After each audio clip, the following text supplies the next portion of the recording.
Right chaps, as you know, I've opened this by accident and kept turning the dials not realising I'd opened it, so I've no combination, so I don't know what it is yet.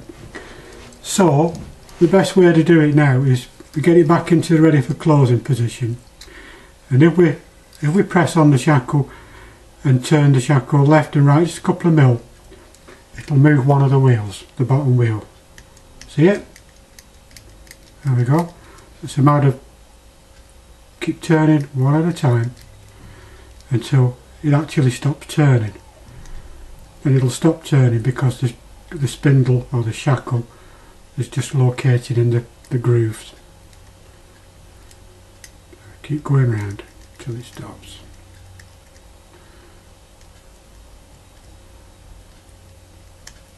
Right, you can feel it now, and it's gone on to the next wheel.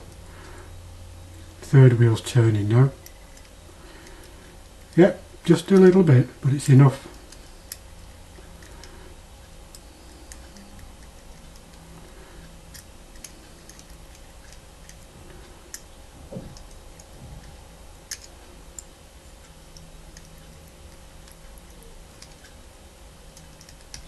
Right, now it's gone on to the second wheel. Same as.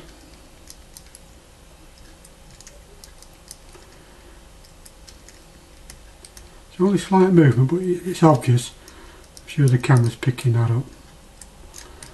Right, that's stopped now. Now, on the first wheel, we won't get any movement, but it's simple enough. We've got 3 chords now, so it's just a matter of closing. There you go. It went on the 1. So, D-lock is 1678. So I've done the competition back to front, lads. Cheers.